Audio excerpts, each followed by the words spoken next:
Hi, and welcome back to the Playbook by Absa, our video series where we engage with experts shaping the future of banking in Mauritius and Africa. I'm Vanessa McKay, and I'm delighted to be your host. Joining me today is Nathan Carr, Chief of Staff, Head of Legal, and Head of Sustainability at Absa Mauritius. Welcome, Nathan. So in today's episode, we will explore how sustainability is evolving in the financial sector, what it means for leadership, and how it can unlock value for businesses, customers, colleagues, and the community. So Nathan, you've mentioned to me that you enjoy swimming and hiking around Mauritius. Can you share with us what are your personal reflections on the state of eco-consciousness in Mauritius and how you've seen it evolving? Thank you, Vanessa. It's great to be here with you today. Firstly, I love living and working in Mauritius. The thing that really appeals to me, as it does with many other foreigners that call Mauritius home, is the outdoor lifestyle, your access to oceans, rivers, mountains, and that's where I spend a lot of my free time. And I think to answer your question, we're slowly starting to see a shift in eco-consciousness. Where we are seeing a clear trend is with foreign tourists.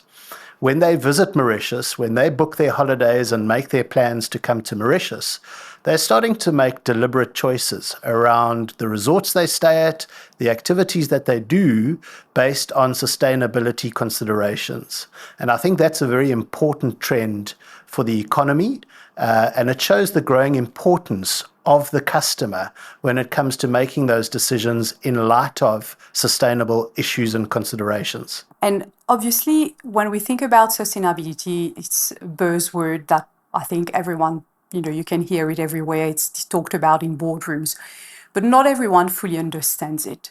Can you share with us what do you think is maybe the few misconceptions that people have about sustainability? Essentially, it's about changing our attitudes and behaviors, whether as an individual or a family or a business, to make sure that how we behave, how we live, how we operate is done in a responsible way to secure the future for the planet. That's essentially what sustainability is about. And do you think that's also part of the misconceptions about sustainability, Nathan? Sometimes the language we use, we talk about, different reporting frameworks, ESG scorecards, etc., rather than talking about probably where the real opportunities and the real impact lies. If I can bring it to maybe my next question, many still view sustainability as a cost rather than a value driver, something that companies do because they have to. With political pushback that we've seen recently and a number of global companies having rolled back their sustainability commitments, do you think that sustainability is at risk? And if you had to make the case to explain why sustainability is not just the right thing to do, but also smart business, how would you present that? Look, I think there are several important questions in there. I don't think anyone can ignore the fact that there has been what they call a sustainability recession in recent months. I think that's clear for everybody to see. But we must remember that the underlying problem, challenge, opportunity around climate change, social inequality, biodiversity degradation, that hasn't changed. Yes. The first misconception is that sustainability is all and only about the climate and climate change, and that's not the case. Sustainability is premised on, yes, climate, but also the environment, biodiversity, and importantly, social justice and equality. So what does that mean for banks and businesses? It means incredibly strong and robust control frameworks and very strong governance. Ethics, ethical leadership. The second one is that sustainability is something that's going to manifest 50 years from now. Mm-hmm. That's a very big misconception. What we're seeing with adverse weather, extreme weather, is here. People are living and feeling it and facing the very expansive hardships caused through extreme weather events. So it's a misconception to think that it's some far-off reality. Do you think that sense of urgency is translated properly into tangible, concrete actions today I don't think it is. I think we've seen a very disjointed response globally to what has been described as the biggest challenge and opportunity of our generation. In my opinion, the main reason for that disjointed response is because there's been misalignment. What I mean by misalignment is when it comes to reporting standards, disclosure requirements of businesses, legal and regulatory frameworks, we've seen this very fragmented approach. There is the schism between the EU and the United States of America, and Africa's left somewhere in the middle, and you've got this alphabet soup of reporting standards, whether it's GRI or ESRS or IFRS S1 and S2. So you've got this very disjointed, fragmented approach to what needs to be reported, what needs to be done, and that has been a real challenge in terms of slowing down the progress that needs to be made across society when it comes to sustainable issues. And are you expecting to see more congruence towards alignment around those reporting standards, those reporting frameworks, to align stakeholders, governments, corporations in the coming years? Yes, I think one can be reasonably optimistic. It's been a long time coming, but we're seeing now a sort of a consolidation around IFRS S1 and S2. What does that mean for those listening and viewing the podcast? It means that companies across different industries will have global disclosure requirements around sustainability, around their carbon footprint, around their risks and opportunities in trying to secure a just transition. And the moment you've got that global baseline of disclosure requirements and reporting requirements, then there's an even playing field across sectors, across industries. And that will be a very big and important step forward. One thing that we see as well is, we talk a lot about sustainability strategies, we talk about sustainability targets, but when you bring it to the corporate world, the real test is making it part of everyday business decisions. From your experience, what gets in the way today of turning vision into action when we talk about corporate sustainability? And if you could spark just one change in how banks and businesses approach it, what would it be? I think one of the biggest obstacles is approaching sustainability as a sideline, as opposed to integrating whatever sustainability capability that you have or ambition that you have needs to be integrated and ingrained into your business operations. So that's a very big obstacle. Secondly, I think, again, it's that magic word of alignment. There needs to be alignment from shareholder to board to senior leadership to colleagues to service providers around what is it that we're trying to achieve.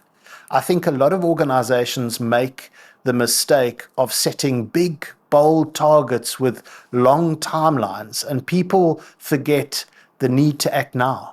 So yes, it's good to have a target and a long-term carbon net zero target, for example, but there should be as much focus on what are we going to do today, this week, next month, to actually start to make incremental progress. How do you get to that sense again of urgency around sustainability, around the need to act now?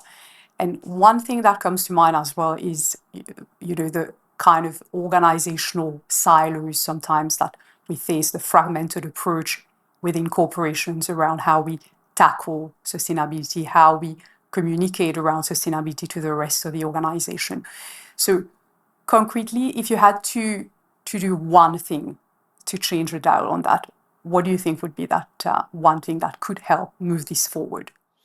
Well, I think it's imperative that sustainability is a key part of your business strategy. At Absa, we live by the purpose of empowering Africa's tomorrow, together one story at a time.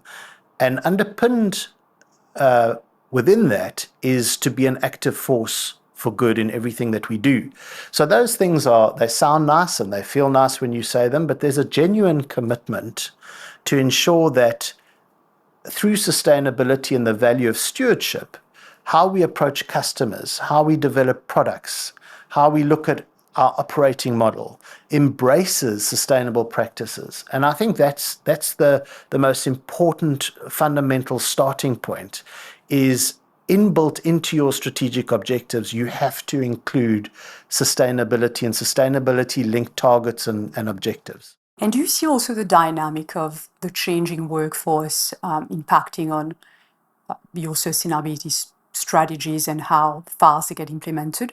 Obviously, we talk about Gen Zs having expectations around organizations being, serious about, being a force for good, as you mentioned, a value that at Absa is a driving force behind what we do. Have you seen instances, for example, in your role where you've seen employees push for change maybe harder than the organization itself is doing?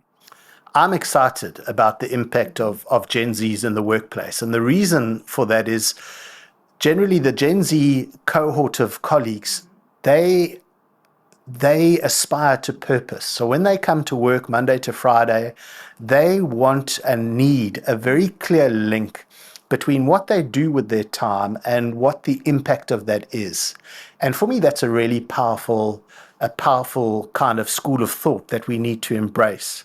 They also bring new energy and fresh ideas. And typically, for the Gen Z population and millennials to a certain extent, sustainability is very important. And the quicker organizations like Absa link that purpose with the pursuit of profit, the more engaged your workforce is. My next question is around something that you've experienced yourself, Nathan, being from South Africa. Load shedding, obviously energy insecurity is something that you've experienced, and you know how disruptive it can be for businesses. Mauritius also faces some important challenges there: rising energy demand, fossil fuel dependence, heightened climate risk. And we're also trying at the same time to diversify our economy. How can, from your perspective, sustainability help unlock growth in emerging sectors such as renewable energy and the blue economy? Here in Mauritius, we're seeing firsthand how there is a peaking demand for electricity and energy generally, which is putting a lot of strain on the grid. On the grid, yeah. It was in February 2025 that the demand and the consumption of energy on the grid reached its peak of 567 megawatts.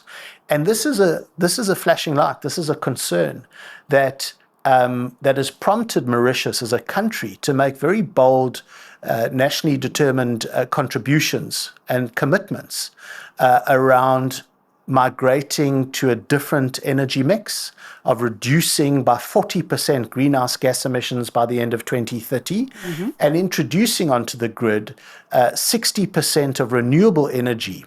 These are very, very big commitments, and they require money. They require funding. It's estimated that to achieve those bold targets, those NDCs, $6.5 billion will be required. And this is where the opportunity is for banks to be a catalyst, to be a player working with government and regulators to be able to make that transition happen. You've mentioned the point of partnerships, and I think that having the right partnerships between the private sector and the public sector will be key to achieving that.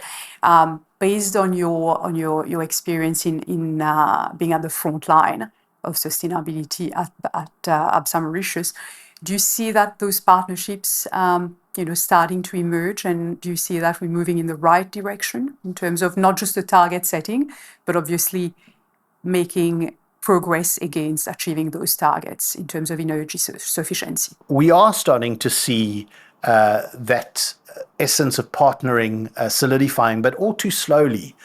There is, Absa puts a lot of effort and value in our stakeholder relationships with the regulator, with industry players, with the Mauritius Bankers Association, for example, and we continue to engage very proactively with them. I'm proud that Absa is playing a leading role in working with the government in terms of finalizing the green taxonomy, the first green taxonomy for Mauritius.